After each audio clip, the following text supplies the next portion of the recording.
This past year with the IWC Mark XX has flown by rapidly. I've owned this watch for over a year now, and every time I look at it, I'm still amazed by how good it looks. It's undoubtedly a pilot's watch with an iconic appearance, and during my time with it, it's proven to be a versatile timepiece. Now, the watch isn't perfect, and let's be honest, no watch is. However, owning the Mark XX has been a positive experience, and after a year of ownership, there are some things I want to touch on. Good and some parts confusing. One of the best things about this watch is of course the dial. Its dial is special and simple, and even after a year of regular wear, it's still so alluring. Sure, some may see it as just a green dial with no intricate textures or patterns, but that's exactly what makes it so good. The execution of the green and sunburst effect is emphasized by its clean slate, and it's honestly one of the best green dials I've ever seen. It doesn't need any added dial furnishings, and it naturally presents hints of bright and dark green with a hue that isn't overpowering, allowing it to fit into most situations. The green color also facilitates greater contrast, giving its sunburst finish an intensity that I've yet to see in other watches, and compared to other green dials I've seen, this makes it one of the most visually striking. I'm also a fan of numerals, and the Mark XX solves some issues associated with numeral layout watches. See, when I think of watches with numbers, I usually conjure images of rugged, field and pilot watches, completely brushed and made to be beaten. Now, this isn't a bad thing. In fact, it's appropriate and a plus in many cases, but it does limit the watch to a certain degree when considering more formal occasions. The Mark XX here poses a different approach. It dons the traditional Flieger numeral layout for that familiar, robust look, but houses it in a very refined case with fine, polished bevels and bezel adjacent to circular brushing. While the polished elements of the case are slim, they tie in well with the polished hands and polished segments of the bracelet, giving the Mark XX an elegant touch which offers it its versatility. Couple this with that stunning, eye-catching dial, and we get a watch that's ready to party. It's a pilot watch that seems to fit into a broader variety of situations thanks to its finishing and composition, and brings it closer to a go anywhere, do anything one watch collection. But it's this that sees the watch sort of stuck in this limbo area, floating between two ends of the spectrum, and can be a little confusing for some.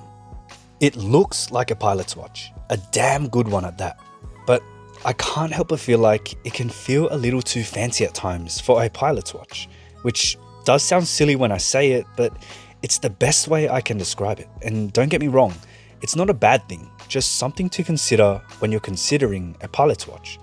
The finishing is fantastic, the transitioning lines and edges are crisp, and the watch in general has a premium quality to it. I personally view the Mark XX as a timepiece on the flashier side, and the main culprit here is the bracelet, emphasizing all of the flashy components on the watch. It doesn't lack in its finish at all, and just like the case, it too is excellently executed with subtle beveled edges and tight tolerances between every individual link. It's a very attractive bracelet, and it attracts a lot of attention given its multi-link construction and polished elements.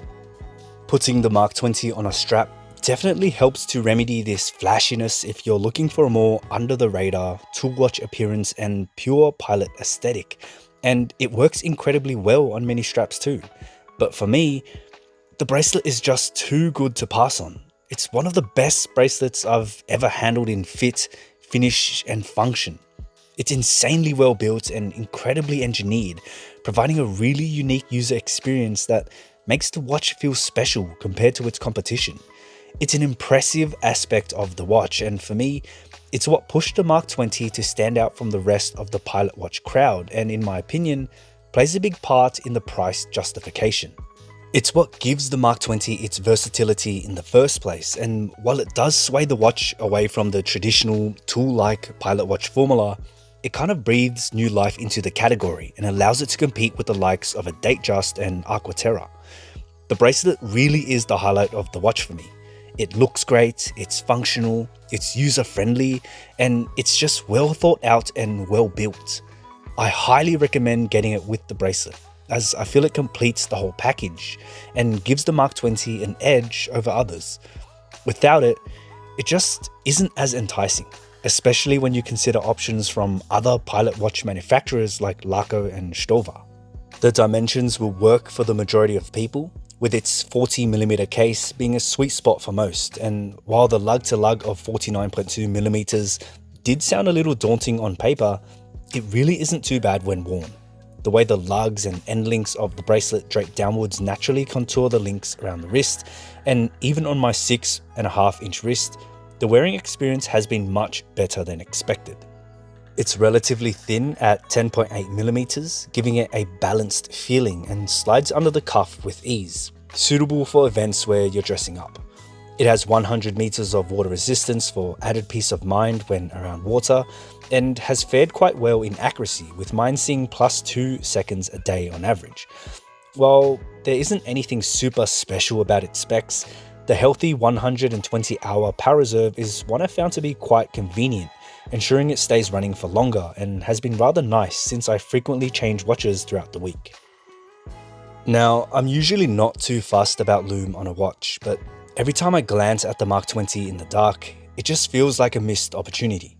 When I first got the watch, I thought the Lume layout was interesting, giving off the appearance of a crosshair or radar, in line with the whole pilot watch theme.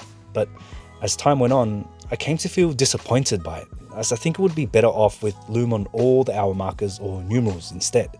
Even though Lume isn't a major point these days, having that consistent Lume on the dial would give the watch added utility and would further highlight IWC's approach at making the Mark XX a more versatile timepiece.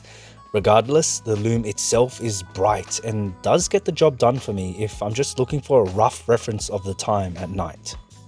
Overall, the Mark XX has been a wonderful companion over the year, and this watch alone makes it hard for me to justify adding another pilot watch to the collection. Even though it's not the purest pilot watch out there, it's adaptable to many situations, and for my lifestyle, it fits in seamlessly. If I had to choose, this Mark XX has the best bracelet in my collection, and being a bracelet guy, it's an absolute joy to own. At the time of this video, it still remains at $6,150 despite the multiple price increases from other brands, making it a very competitive timepiece with finishing and quality that is as good as or even better than those priced above it. It will work great as a daily piece and is a possible contender for a one and done watch.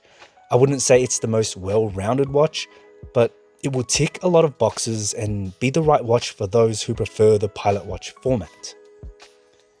Thank you for checking out the video. Let me know in the comments what you think about the watch and give it a thumbs up if you enjoyed it. Thanks again for watching, and consider subscribing for more watch content. I'll see you in the next one.